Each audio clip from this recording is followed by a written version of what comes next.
and one that has proved to be extremely successful. Muhammad Yunus created a worldwide movement. There are now numerous banks that specialize in microloans, and there are microcredit programs in nearly 100 countries all across the world. As of the recording of this video in 2014, Muhammad Yunus is now 72 years old, and he continues to work with the poor and develop new ideas to help them succeed. He is a revolutionary thinker and a role model for our time.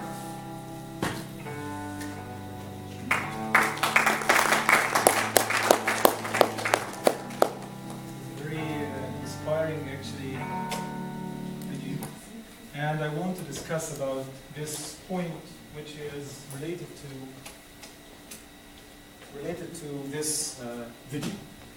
There are two things here in this short biography of Muhammad Yunus regarding microcredit and Grameen Bank and so on, that maybe it hasn't been mentioned in this video. That first of all, Muhammad Yunus, he doesn't have any knowledge in regards to banking. He has no knowledge, even that he has a PhD in economy and so on, but actually he doesn't know anything about banking in general.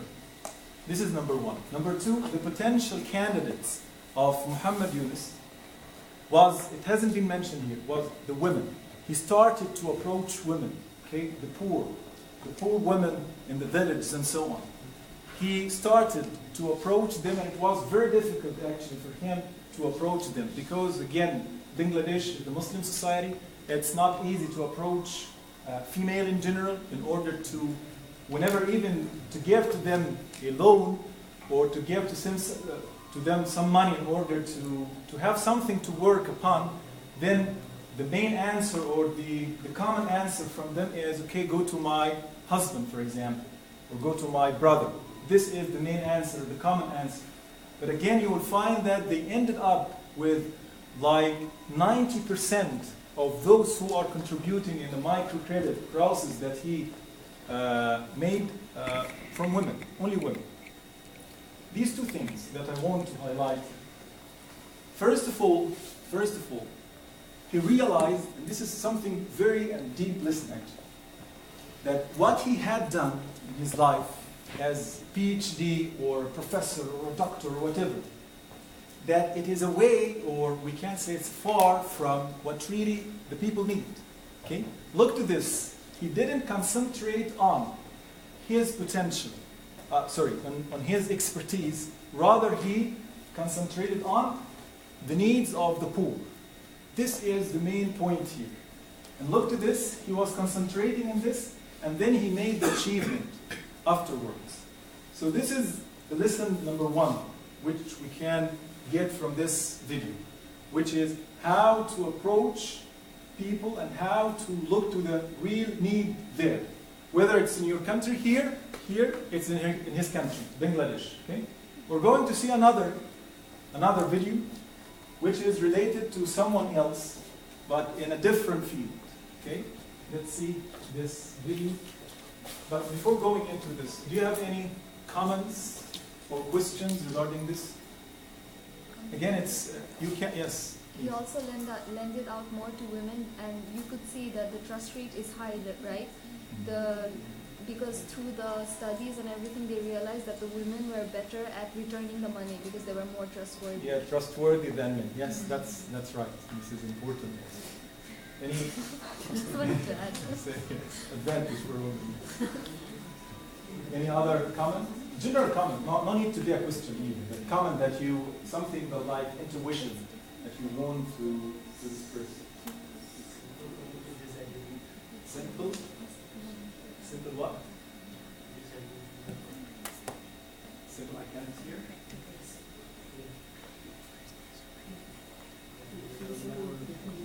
The more what? Disagree with performance. Ah, yes, disagree with. How can one say that this section of people is more trustworthy than the other? I see. This is the question to What you. did you say? And maybe you say why you said that female are more trustworthy. Why Anyway. I said that, not because I believe in something like that, but because it was a kind of research result that that he lent out more to women. Mm-hmm. The number of That's right. the number was more. The number of women were more than the number of men, and the rate of how much women returned the money in total was more than the number of men. It's like Yes. facts. She's stating that this is the fact. Yeah. So it's okay. Do you have any other comments? I Yes, have please. one question regarding after speaking Loud. in this video. That what is the initial point to start this kind of work? Because when you in your after finishing your degree or some education, Yes. that is your self-esteem. Yes. And then after that you have some vision you want to do for your society and your country or whatever. So what is the initial point? Because at initial level of your career you are very very weak. I mean financially and socially, how you create a social network. Because all of these things you require people. You cannot do alone. So what is the initial step to start with this kind of activities? You mean what is the initial step? Okay. Do you have any answer for? Did you listen to him? Any answer for this? What is the initial step? Yes. Basically, what I think that is after watching that video, we have seen that he started with just $27. Yes. He didn't put that much money, not 27,000, not 2,700, even not 270, just $27. He was exactly invested into that case, and then he worked out with the people, the needs of that person who really desired that kind of thing. So he went into the communities, craftsmen, the farmers, the villagers, the women. He met with them, he discussed their issues, he tried to understand that how can he resolve their issues, or how he can help them in getting their goals. That's right. And this is maybe. So that was the startup. Yes. So we can He start. started with nothing. He started with nothing. 27 out of his pocket giving to the people. He That is didn't- just for one person. Yeah, I mean, the overall process rate is very. this is it's not a decision. Actually, he went and knocked at the door of the banks and so on, and they said they refused him. And this is the second point. This is my second comment on this, which is in another slide I'm going to. Which is I put this title, which is knowledge, which is not beneficial. In the case of Muhammad Yunus, the knowledge was not beneficial for him.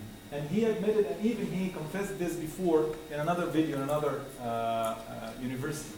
He said, like this, in this way, he put it in this way. He said that because they do not know anything about banking, because if he went through the process of the banking, they would say to him that you are an idiot. How come that you are going to give money to people that we do not trust in them? They are not going to give it back to you. So actually, when you go to the right way and the way of, let's say, the knowledge or the way that is most of the people are doing, then you will find that you are going to be bloody if you are going to make any initiative. Here, he attributed his success to this. He said that my success attributed to that I do not have any knowledge about banking.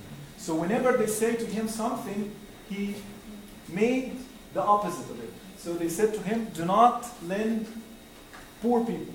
He did the opposite. Because in banks, if you go to the bank and say that I want to have money or a loan or something, then they are going to search what is your job, what the asset that you have, how you are going to return this money back, and so on and so forth. But those people, they have nothing. So from the bank point of view, no, we are not going to give any one of those people anything. So for Muhammad Yunus, it was the different, or the opposite, totally the opposite. So this is something that is very important. I called it that the knowledge that is not beneficial, and the ignorance that is beneficial. Because he doesn't know, then he was making something like innovation. Okay? But in this way, he was succeeding. We do not want to generalize it. We do not want to say that ignorance is something good and we should follow. No. But again, sometimes it is beneficial, as in the case of Muhammad Yunus. This is the case for people to help them work. Let's go to another case where the people do not want to work, but want to know more or read more. Okay? And this is the case of Rana Dajani.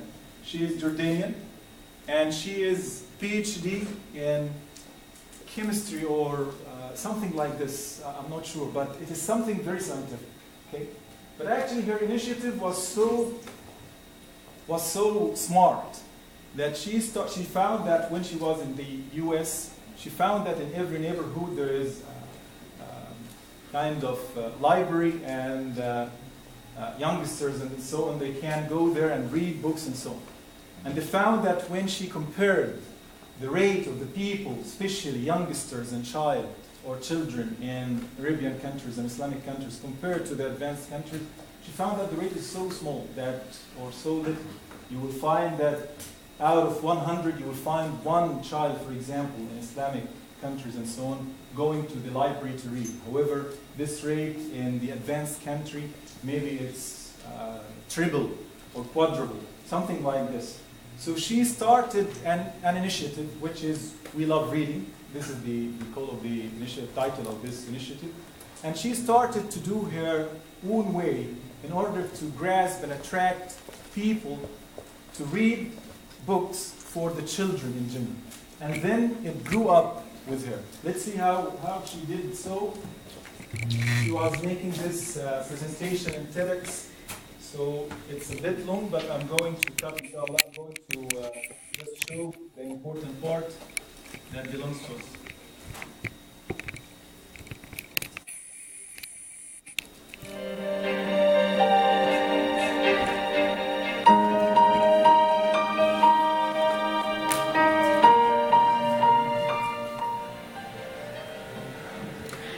بسم الله الرحمن الرحيم. السلام عليكم ورحمة الله وبركاته.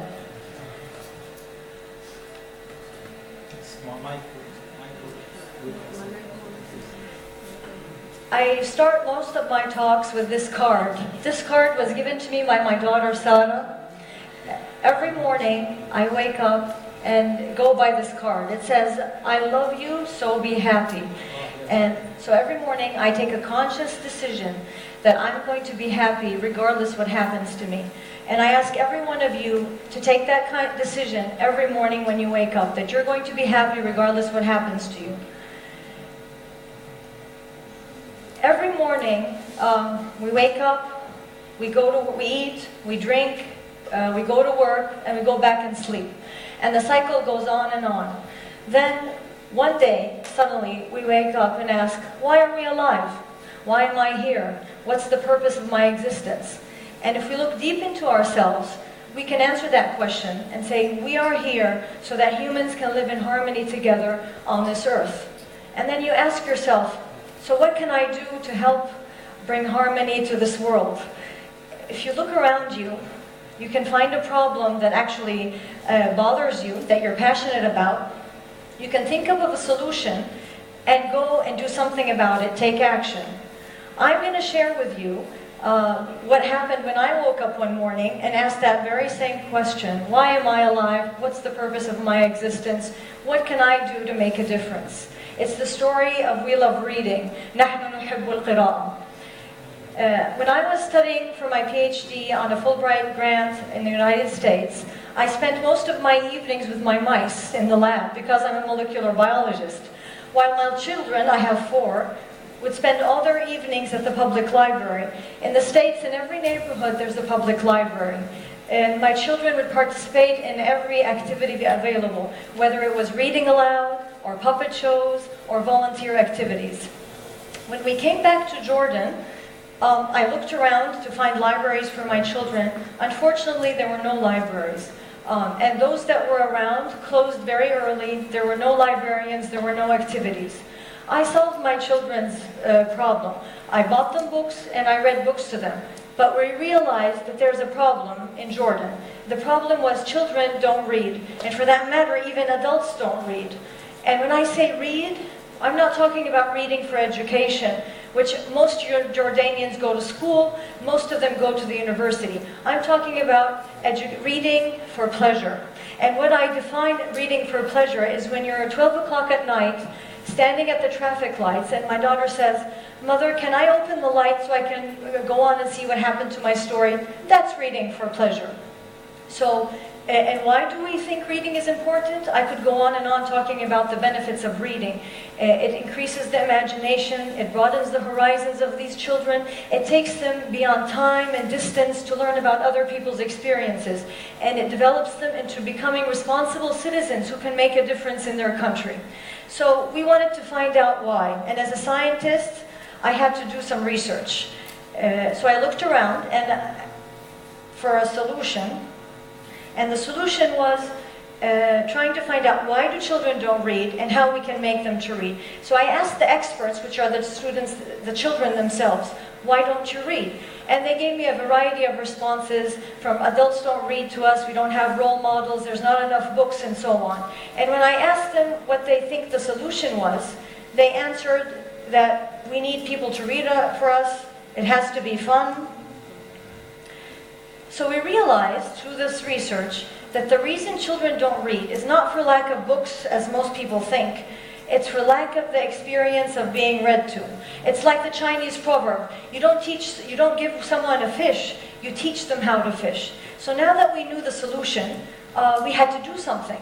Now, I'm not rich, and I don't know anyone in the government to go start programs for read aloud in schools in the kingdom. However, I know that I can make a difference. And Rasul ﷺ taught us, كُلُّكُمْ رَاعٍ وَكُلُّكُمْ مَسْئُولٌ عَنْ رَعِيَّتِهِ. So I had to do something. And knowledge is responsibility. And I thought, I'm not going to wait for someone to do it. I'm not going to blame anyone. Why aren't they doing it? I'm going to be the change I want to see in the world, as Gandhi said. So I looked around me and I started thinking of a way with my family, my children are my inspiration, how we can start read aloud sessions in Jordan in our neighborhood. Now, a lot of people told me, are you crazy? This is impossible. There's no way you can change children overnight to become readers. And I remembered a quote I saw on the wall on Adidas, which says, impossible is nothing. Impossible is a word thrown around by small men who find it easier to live in a world they begin in than to explore the power they have to change it. Impossible is not a fact. Impossible is an opinion. It's your opinion that it's impossible. I don't think it's impossible. Impossible is a dare. It's a challenge. It's a potential. In the end, impossible is nothing. And the road of 1,000 miles starts with the first step. So I was going to do the first step. I wanted to read in my neighborhood.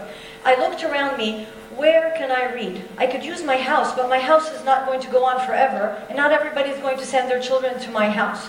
So I thought, I looked around me, and what is in every neighborhood in Jordan and the Arab world? There's a mosque. So why don't we use the mosque? It's in every neighborhood, regardless of the socioeconomic status.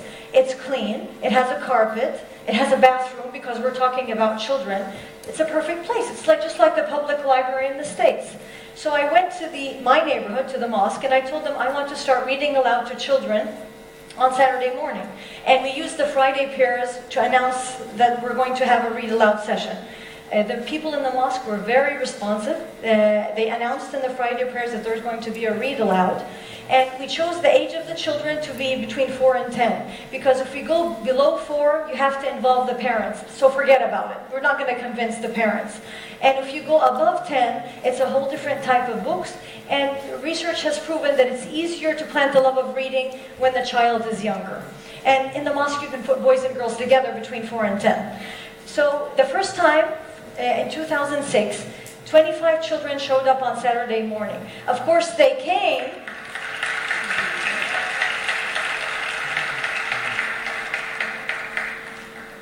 They came because their parents dragged them. You know parents. Wherever there's an activity, they take their children even if they don't like it. But after 2 weeks, in the next session, the children were waking up early in the morning and dragging their parents that we wanted to go to the mosque to listen to the stories. What I do in 1 hour, I put on my hat, and I have a whole packet of puppets, and I read 2 to 3 stories in this hour. Of course, the type of stories I choose are books that have very good language in Arabic, because if you're going to read for pleasure, it has to be in your native tongue. These books are attractive, they have nice pictures, and they relate to the everyday activities of a child. He or she can see themselves in the book. After the hour, the children actually take the books home because so they can relive the experience of being read to in their own house. And that's the key to planting the love of reading. And then every 2 weeks they come back and we exchange the books. Now, we have succeeded in planting the love of reading in these children, and I measure that. When these children line up to take their books, they